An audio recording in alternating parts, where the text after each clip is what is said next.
I'm Batman. I hardly think so. The real Cape Crusader calls his crime-fighting cohorts when he's running late. I had to walk. I couldn't get Raj on the back of my scooter.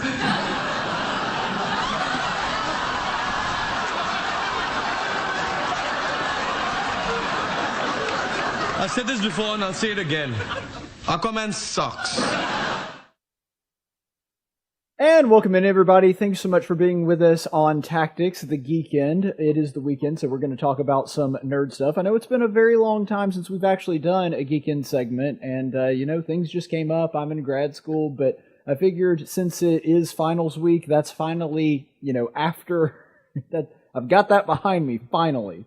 And so I figured that it might be nice to talk some Geekend stuff. There's been a lot going on in the realm of Pokemon. There's been a lot of really big news for Pokemon fans, and because of that, I thought it might be nice to center around that. And here to talk with us about that tonight is our group of Chris and Andrew, two of the biggest Pokemon fans I know. Thanks for coming into the program, guys. Yeah, Pokemon! Pokemon! You're welcome. All right, so there's a lot of news to get to. There's a lot that has transpired since the last time we did a Geekend on Pokemon. Probably the biggest news, at least that I can think of, is that within less than a month, we have Pokemon Snap coming to the Nintendo Switch, which is something that a lot of Pokemon fans have been jonesing for a really, really long time. So just based off of the trailers and the things about the gameplay, that's the one we have the most on, which is to be expected since it's coming out first. We have the most information on that, so I figured we'd start there. This will probably be one of the few nights where we talk about Pokemon where I actually dislike games. I am not a fan. I was never a fan of the N64. What was that one called? Pokemon Snap. Oh, yeah, okay, Pokemon Snap. So I'm just not a huge fan of the idea of let's just go around and take pictures of Pokemon. It's kind of silly. See, now, a lot of people in our audience don't know this, but this is surprising to me. And the reason I say that is Andrew loves Pokemon, loves photography. He's actually a photographer in his off time when he's not here talking the Geekend with us. Yet you don't like a game about taking pictures of Pokemon. I don't, because okay, so like when we were all growing up, the first games that at least I remember playing were the Red, Yellow, and Blue, and it wasn't until years later that they even introduced Pokemon Snap. I don't even remember what came out first, Snap or Stadium, but even then, if I had to choose between the two, I'd choose Stadium. It's never appealed to me. Like even on Pokemon Go, you can do the hey, take a picture of your Pokemon as you're capturing it. I'm like, why? Just get in the Pokeball. Like that's all I want. Get in your ball. Andrew doesn't want pictures. He wants violence. Yes. See, now that part does make sense to me. Andrew's there like, get in your ball and be my servant. But, I mean, I guess I get that. But I really am surprised that you just don't much care for the taking pictures aspect of it. So I guess that being said, is there anything about the new game that appeals to somebody like you? Like, let's say that you could just try it for free. You think you might at least try it out? Full price for it, yeah, I'd play it. It's one of those games that if $60, no way. $30, maybe. $20-$30 range, yeah. Okay. So it's one that you would wait a couple years to play if you got it. Yeah, or I'd borrow it from one of you guys. Yeah, I can see that happening. So I played Pokemon Snap growing up. In fact, it might have been my first Nintendo 64 game. Because I remember we got an N64 for Christmas, and Pokemon Snap came with it. I don't remember if there were any other games, so that might have been my first exposure to actual video gaming. Wow. So that's kind of cool. Yeah, kind of a weird introduction, right? Yeah, it's a bizarre one, and I like Pokemon Snap fine, but it would not be my choice if someone wanted to be introduced to the Pokemon franchise. I would not say that would be the first one you need to play. Okay, probably, I should correct, it's probably console gaming, not Game Boy. Okay. I had a Game Boy before that. But yeah, so I mean, it looks gorgeous, right? I think the advantage of doing a Pokemon Snap these days is you have the graphics available, you have the 3D models to do a lot of really nice, neat stuff that you couldn't do the first time, and you have a whole lot more Pokemon to take pictures of. Now, of course, people are going to throw fits if their favorite one isn't in there. We already know how that goes. See, my You know, I question think is, how does Bidoof make it in? Like, all the Pokemon out there, we've already seen in the trailer, there's Bidoof, the most hated Pokemon of all time. How is it that one makes it in? But anyway, go ahead. Could have been for the memes. All that being said, for me personally, I think that Nintendo has caught me where it's been too long for my nostalgia to kick in. So I'm not super interested in buying it. I like that they're making it, but I think it's been too long for me to really be excited about getting it, which makes me wonder if they waited too long. Like, if there's more people like me and the younger generation of gamers maybe weren't around to play it and remember it fondly, I wonder if they timed it poorly so that they might actually wind up between two generations of gamers and it may not do as well. Like, if they'd released it 2 or 3 years ago, then maybe it would have caught people like me, and people a generation down would be young enough that they'd want to play it as well. So you're worried that they might have caught it right in the gap to where they held off too long for the older gamers, but not long enough for it to seem like a new novel thing.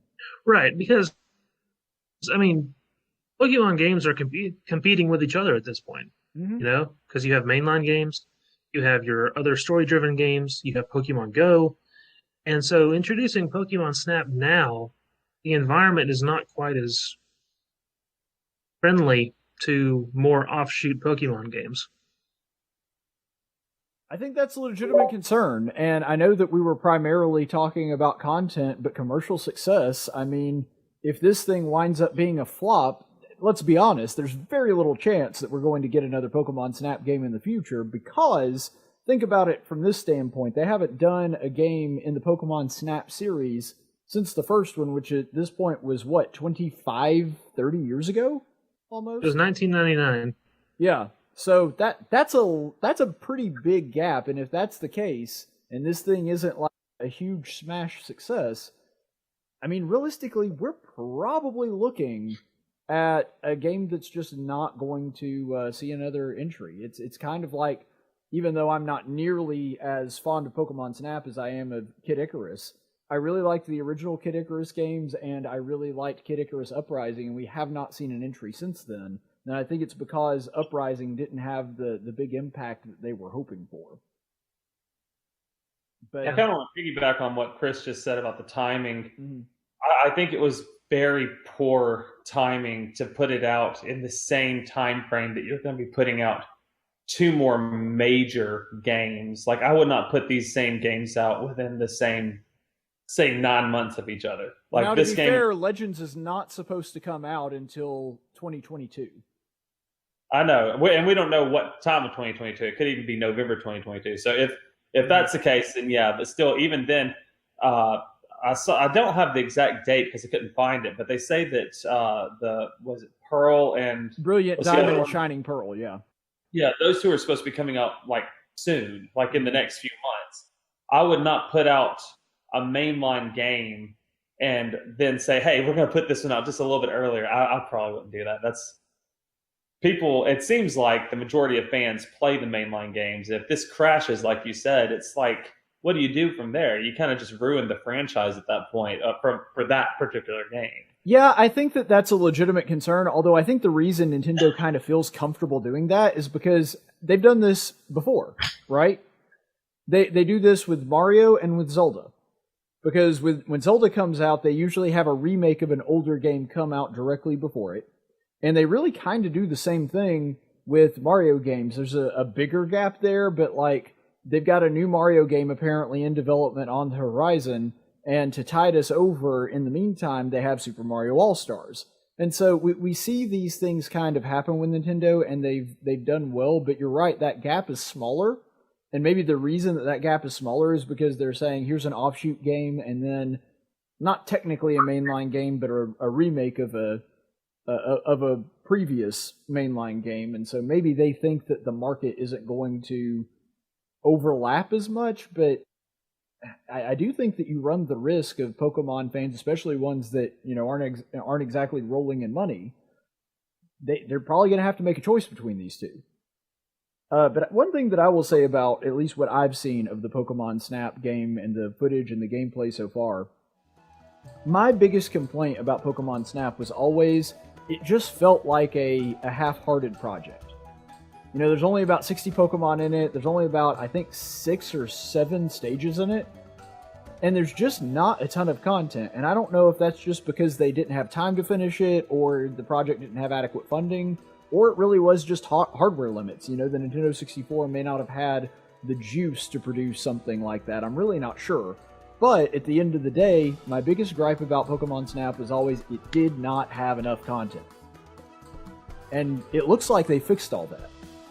It looks like you've got way more functionality with the Illuminous Orbs, with several different tools that you can use that were not in the original game. So it looks like Apples and Pester Balls probably coming back, but there's going to be a slew of other tools. It looks like you can actually take different routes in some of the stages, so you can take like secret routes, and you had zero control over where your cart went in the original one. And it looks like they've got a lot more functionality, and the grading system is more robust. So you've got better AI grading your pictures, which is nice to see. Because even though I thought the grading system was alright in the original 64, it looks like this one's going to be a lot better. And so I think completeness is the word that I would want to emphasize here, is that the new Pokemon Snap looks far more complete. Now, to be fair, I don't have the nostalgia factor as much for this one because I didn't have it on my Nintendo 64. I played it in that era, but it was always at a friend's house. And so because of that, I'm probably not as fond of it as Chris is, but I still like the game. I still enjoy the game. But I think, honestly, even though I like the game a lot more than Andrew, I'm kind of in the same boat as you, Andrew. I think I'm going to wind up probably waiting until this thing drops it to about a 30 or 20, because I honestly can't see myself dropping $60 on it. Looks fun. I really want to play it. I'm looking forward to it. But it's not one that I absolutely have to have on release day, and I think that that's probably where a lot of Pokemon fans are. I got a parting rhetorical question for us, I guess. Yeah, go ahead. Why couldn't this game have been done 10 years ago? Let's see, 10 years ago, we would have been in the dying phases of the Wii or the early phases of the Wii U. Now, that brings up an interesting question. Functionality with the Wii U, using the Wii U gamepad as a viewfinder. And maybe they even had plans to do that and decided not to because the Wii U was a failure of a console and just wasn't selling much. So maybe they had planned to do that and then just kind of put it on the back burner because of that. And I don't know. That's a good question. One that at least makes you think. So I want to transition now into the second game that we wanted to talk about tonight, which is coming up a little bit sooner than the third game we're going to get into, and that is Brilliant Diamond and Shining Pearl. So we'll start with you this time, Chris. What were your thoughts based on this trailer? So actually, Diamond and Pearl and Black and White came out while I was kind of in a hiatus from just wasn't really involved in any kind of Pokemon games or anything. Mm-hmm. So I missed Diamond and Pearl on the first go around. The game itself, I don't feel particularly drawn to because I don't have any attachment to the first iteration. Right, no nostalgia goggles helping you with this one.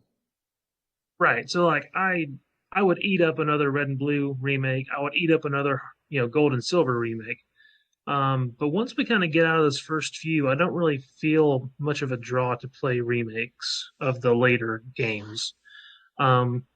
I think even if you offered like a Sword and Shield remake or a Sun and Moon remake, I don't really think I'd feel too strongly on those. Yeah, it's too soon.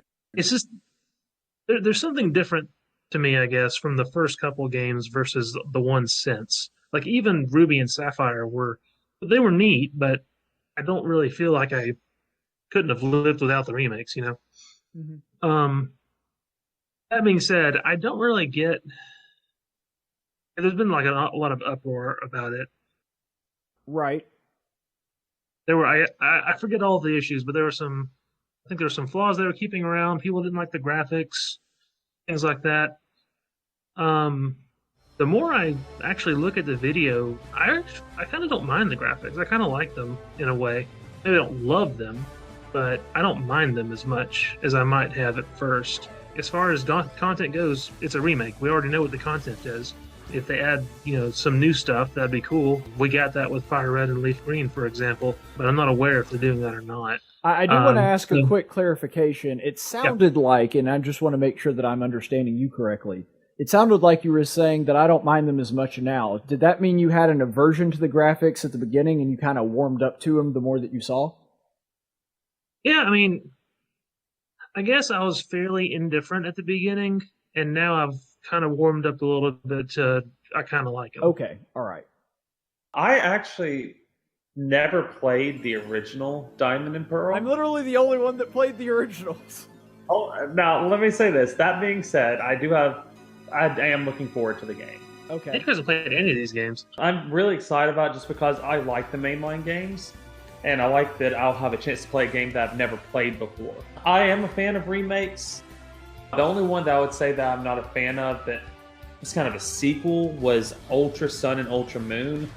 Bought both of those and just didn't get the same fun factor that I had of Sun and Moon regular. Yeah, that's just a sequel, though. That's not a remake. I know. And it was weird for them to put that out, but still.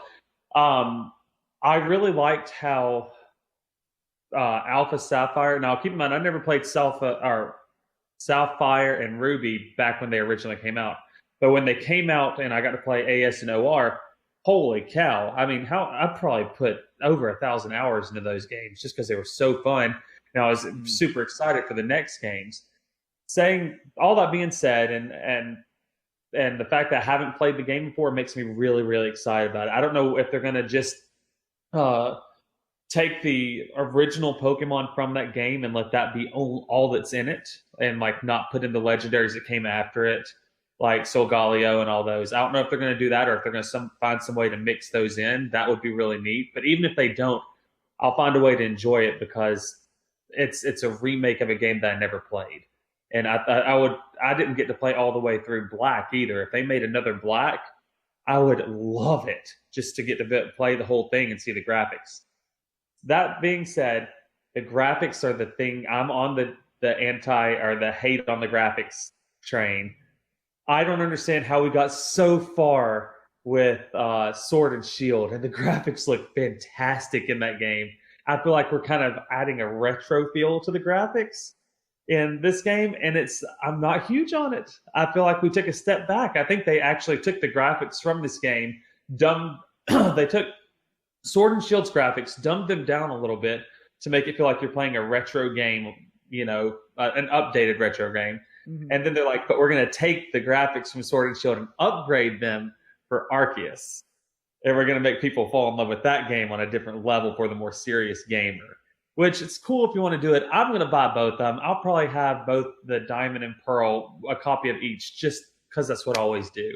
But I'm excited, man. Like I'm like on the edge of my seat, waiting to see the release date so I can know if I should be saving money for the summer or saving it for November. Like Black Friday.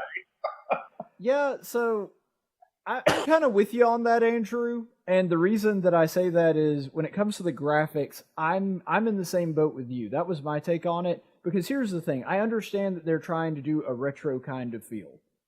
However, if I wanted the retro feel, I would play Diamond and Pearl.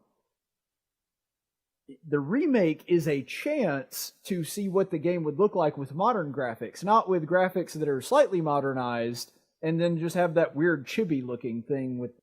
And here's the thing. I think that the reason Nintendo made this decision, and I could be wrong, but I genuinely think the reason that Nintendo made this decision is because of the success of Link's Awakening, which they remade for the Switch.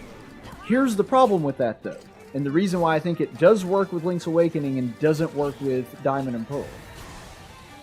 The reason that they had to keep the graphics at least something resembling the scale of the original is because that's how the combat system works.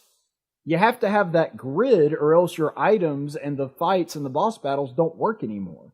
I mean, I guess you could theoretically make a 3D Ocarina of Time style version of Link's Awakening, but at that point, you might as well just make a new game. and it wouldn't be like the Game Boy game original. Pokemon's completely different. It's a turn-based RPG. And so the graphics are really just there for your entertainment. They're not there because they serve some kind of function or purpose in the gameplay. It makes no sense to keep the graphics exactly the way it was in an RPG. Case in point, look at Final Fantasy VII versus Final Fantasy VII Remake. I mean, that's a masterclass in how to do a remake for a number of reasons, but I'm just saying, look at the graphical upgrade. They didn't go with, yeah, let's keep the portions of the character models roughly the same as they were in the original, because it would have looked like garbage. And that's exactly what happened with Shining Pearl and Brilliant Diamond. I think that they just made a huge misstep there, and they misread the room, because that keeping the scale similar just works with Link's Awakening, and it makes sense that you would have to keep it somewhat like that for the game to still function. But that's not the case with a turn-based RPG. The graphics are basically just window dressing at that point. The gameplay remains the same regardless. And so I thought... Sorry, go ahead. No, go ahead. I was going to say, I feel like it was weird for them to take a step in the opposite direction. Exactly. In the progression that we've seen since we were kids, we've just gotten a better graphic game every time. And remember when we played the 3DSs and we were playing Alpha Sapphire and Omega Ruby, when you got to the Delta episode, I played Emerald, so I did get to play that, which was basically the same thing but with Rayquaza. Like, I was blown away by the 3DS graphics. And I'm like, it was like they went over the top with the Delta episode. Like, the Oris was good for the main story, but when you got to the Delta episode and you rode Rayquaza into the sky, I mean, I remember getting chills watching that on a 3DS. And I was like, man, this is the epitome of Pokemon gaming for right now. I can't wait to see what we get to. And then we get to Sword and Shield, and I'm like, I can't wait to see what the next thing is. And now it's like, all right, that was not very good. Like, let's with Omega Ruby and Alpha Sapphire, it felt like they were pushing it to the limit. They were pushing the 3DS to its absolute limits. And this, they're like, we'll, throw some of our B-list guys on this project and, whatever. Which, I understand. Pokemon is the franchise that basically prints money. I get it. There's no reason to put a ton of money into this because there's Pokemon fans that are going to buy it regardless. But just as service to the fans, you need to put that same level of effort into both. And, full disclosure, I was never a big fan of Diamond and Pearl. I think that they're by far the weakest entry in the mainline series. Out of all and I played every single one as soon as it came out. Every single mainline Pokemon game, Diamond and Pearl, to me, is the seller. Now, to be fair, a bad Pokemon game is still better than about 90% of other games. But, it's still the low point of the series, and I had already kind of had an aversion to getting the remake, and I was like, okay, if they're going to make the remake like Omega Ruby Alpha Sapphire, I might wind up getting it regardless. And not what wound up happening, so I'm probably going to skip this one. And it's mainly because, again, maybe this isn't fair, but since I wasn't a huge fan of Pearl and Diamond originally, then the remake, if it's going to be exactly like it, kind of disincentivizes me, honestly, to play it. If they're like, hey, it's just like the original. It's like, yeah, but I didn't like the original that much. So that may be a flaw in my own fanhood. And to contrast that, though, my little brother, Levi, who's been on this show before, that's his favorite one out of the whole Pokemon series. So, different strokes, I guess. But for me, I just don't see myself getting this one. If I find it somewhere in a $10 bin, yeah, maybe I'll pick it up. But honestly, beyond that, I can't see myself playing through this game again. I will wait patiently for a black-white remake, and I am buying white the day it comes out. Nintendo has my money. They could charge $100 for it, and I would pay it. White is my second favorite game in the Pokemon series behind Silver. But that being said, Andrew actually mentioned the next game that we're going to talk about, which is the one I'm personally most excited about, Pokemon Legends Arceus. This is the game that we have wanted and that we deserve. I have been waiting for this ever since you sent me the trailer a month or two ago. Like, I can't believe that we're getting this. Okay, World of Warcraft fanboy.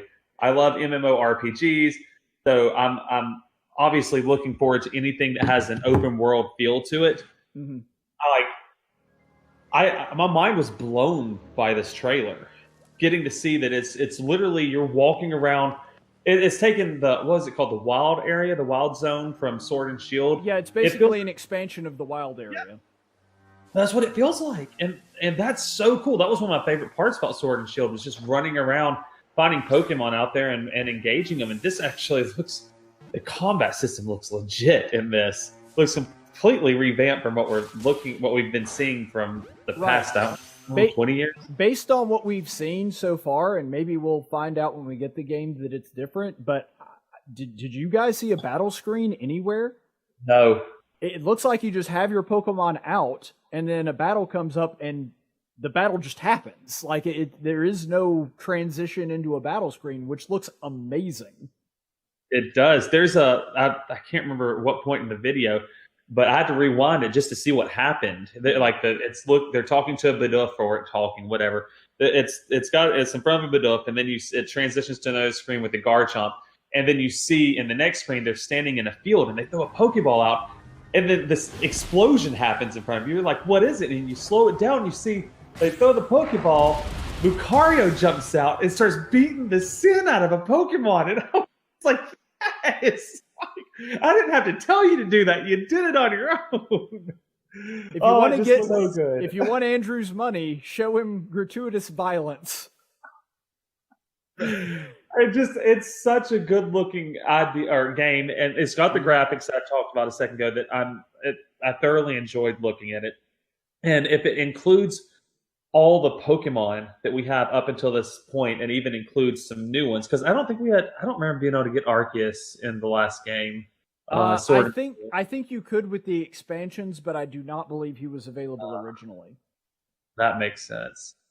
But still, getting to have all those Pokemon in a brand new take on the game, like different than what we've seen since we were kids, that's going to be fun. It's going to, I hate that we have to wait until next year to get it. I know, right? I'm waiting with bated breath. Chris, what was your take? So yeah, this is the game that we've all been asking for since we first started playing, right?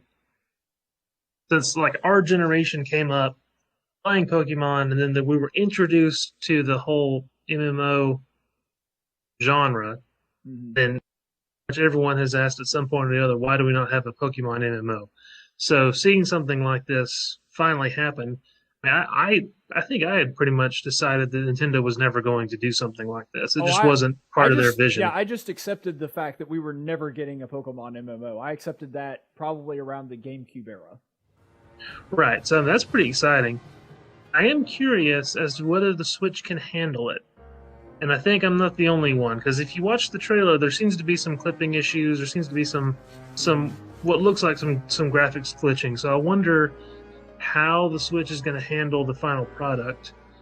I'm also curious to see what deviations there are from the mainline type games and storylines. Mm-hmm. You know, is how different or how similar will this be to the usual formula, and how are they going to take advantage of the different game mechanics that they've shown? I feel like there's probably a sweet spot between too familiar and too different that they'll probably try to balance. And that because you can't make it too different. That is hard to walk in the Pokemon franchise. Oh yeah, with the Pokemon fandom especially. Mm-hmm. Personally, I wasn't a huge fan of Pokemon Go primarily because the battle system was too different for me. Right. So I think they have a product that almost everyone is going to be excited about, but that different people are going to have different expectations for. So even though it will undoubtedly be popular, they're still taking kind of a risk. Mm-hmm. But yeah, just from looking at the trailer, it looks like a lot of fun. Looks like something. It looks refreshing, which is not something we normally see in the Pokemon franchise. Right, Pokemon is your comfort food. It's Right. like, that meal that your mom makes that is the same every single time, and you're fine with that because it's a great meal. It's your favorite meal.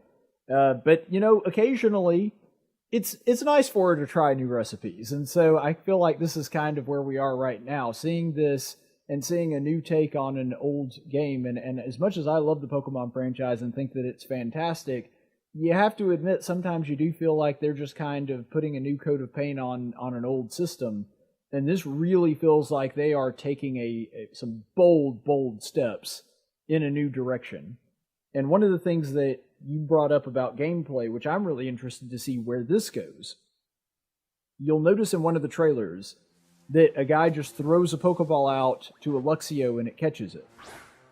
Now, is that just because he didn't have to weaken it first? Is it because they've moved to a catching system more similar to Pokemon Go? Like, why did that take place?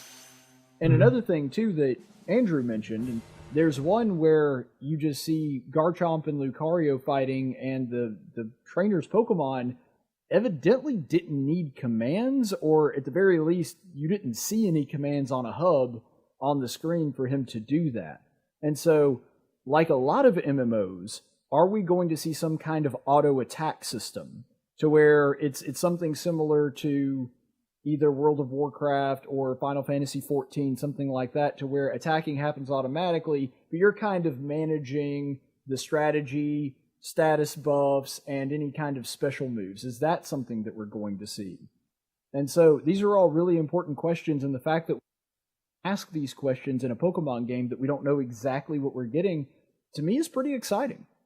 I've read some speculation on the battle system that you will still train your Pokemon and teach them the moves that you want them to know, but the move sets would be automated. So like they'll use their charged up moves when they're charged up enough, and they'll attack when it's safe to attack.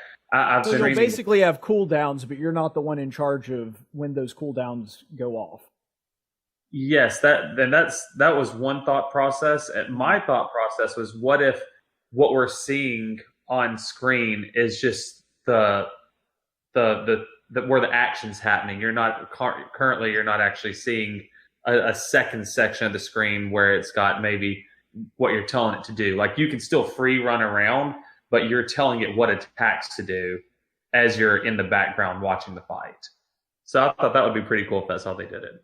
Yeah, and that would be sort of in keeping with the Beastmaster class in several MMOs, so I could see something akin to that happening.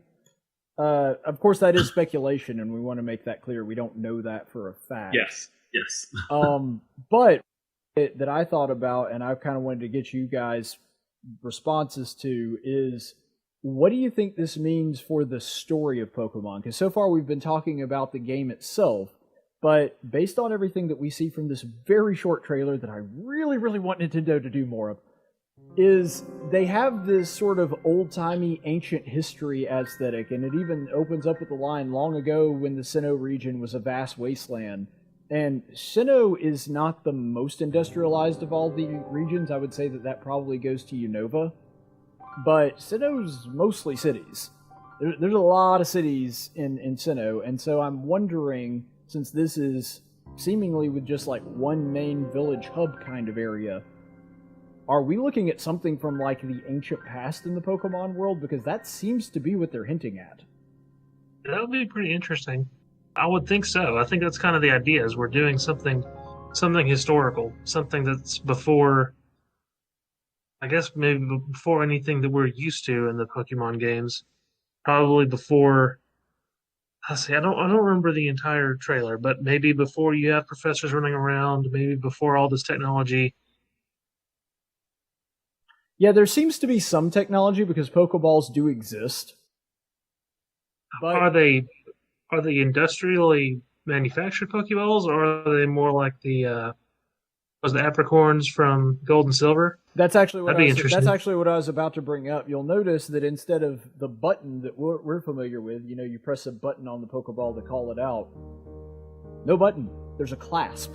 It's almost like a water bottle or something. There's a little clasp on there that you have to pop open to release it. So that certainly seems more old-timey. The only thing that I can think of that's analogous is something from the anime. And so I know we're getting off into weird territory when I'm using the anime and trying to equate that to something in canon as far as Pokemon goes.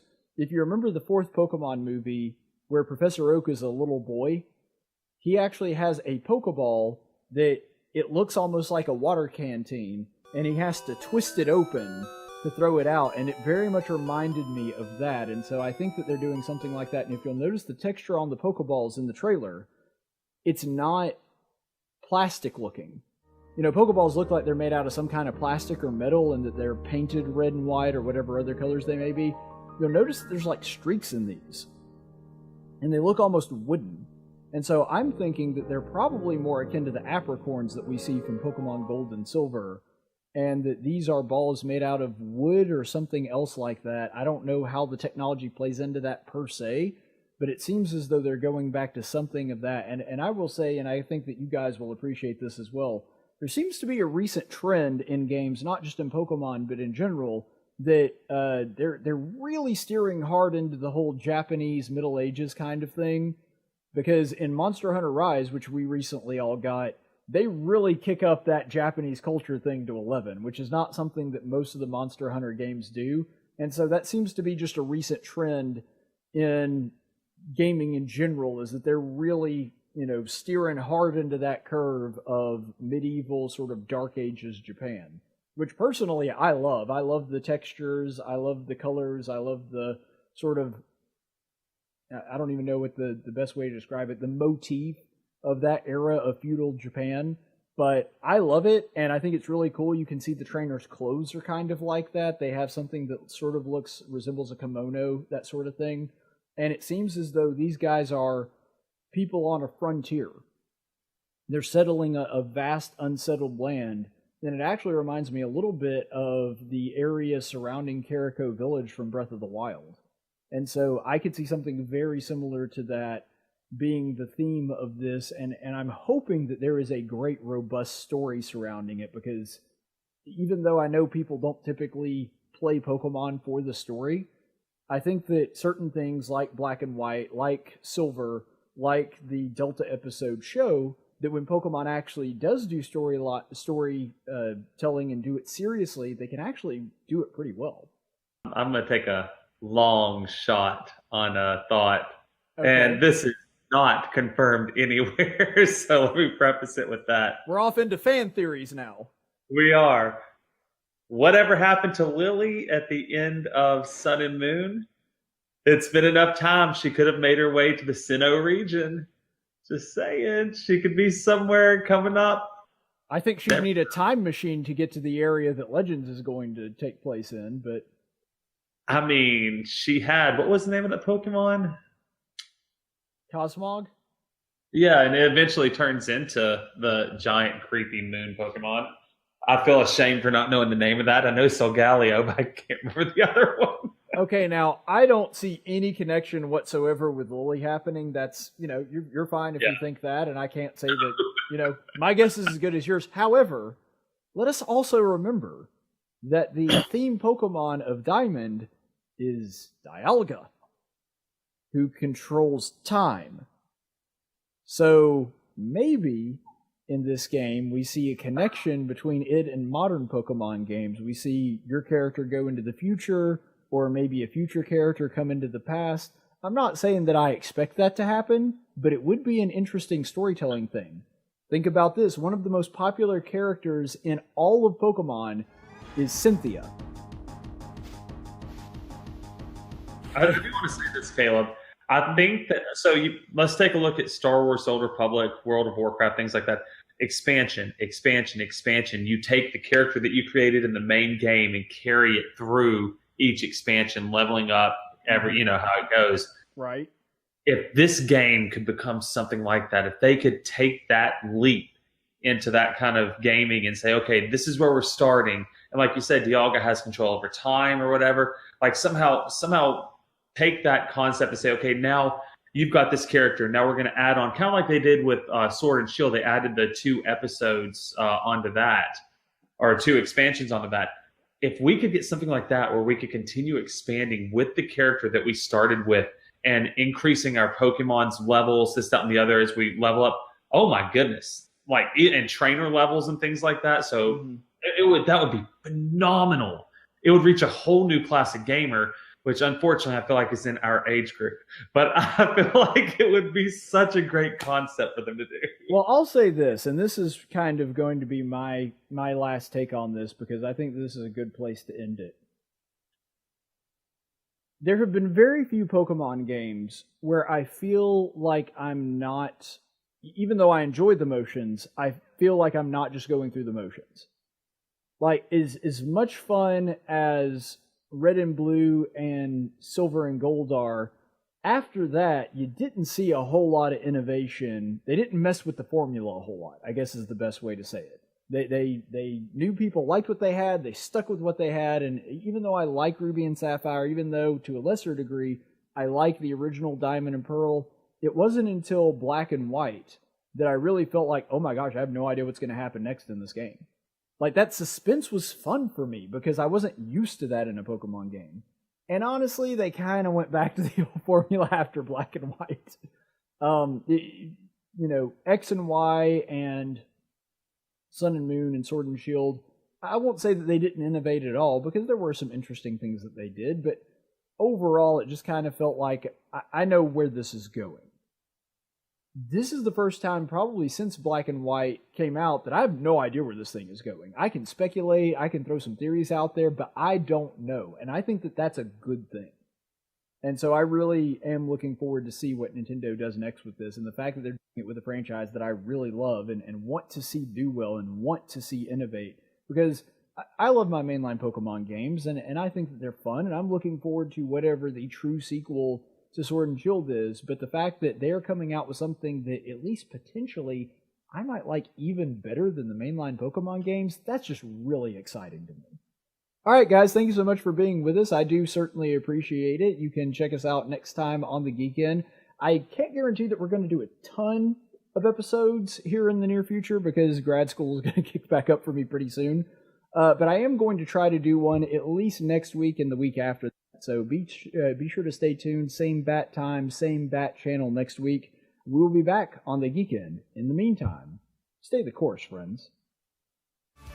Thank you for listening to the Tactics Podcast. Tactics is a production of Not Ashamed Media.